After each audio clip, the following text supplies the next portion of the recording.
In this video, I want to talk about how to solve an absolute value equation that's of the form the absolute value of ax plus b is equal to the absolute value of cx plus d.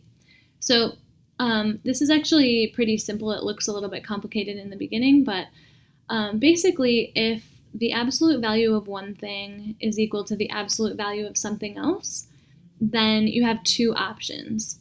Either, so option one is that what's inside of each one is equal. So ax plus b could be equal to cx plus d.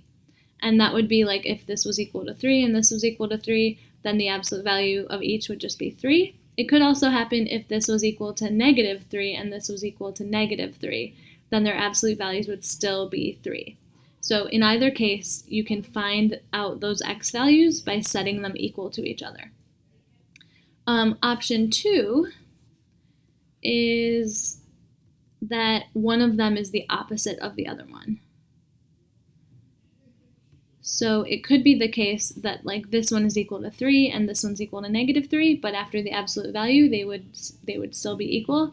So it could be the case that ax plus b is equal to the opposite of cx plus d. And in this case, you could switch these around, but it doesn't matter. When you solve it, it'll be the same. So let's go ahead and solve option 1 and option 2. So option 1 is 3x minus 2 is equal to negative 2x plus 6. So we can add 2 to both sides, and we get 8, and then we can add 2x to both sides. So we get 8 is equal to 5x, or x is equal to 8 over 5.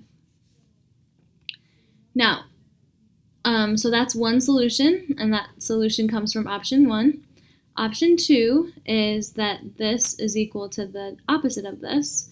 So in this case, 3x minus 2 is equal to negative 2x plus 6. So let's go ahead and distribute that negative sign. So we'll get 2x minus 6 is equal to 3x minus 2. So we can add 2 to both sides and subtract 2x. So we get x is equal to 8. And so this and this would be my two possible solutions. Now, it can happen sometimes that you'll go through and one or more of those solutions won't give you any x's that actually work. And in that case, you would have no solution from that part or no solution altogether. So in this case, we have two solutions. X equals negative 8. Oh, I think that was actually positive 8/5. 8/5, I just drew a circle that looks kind of funny.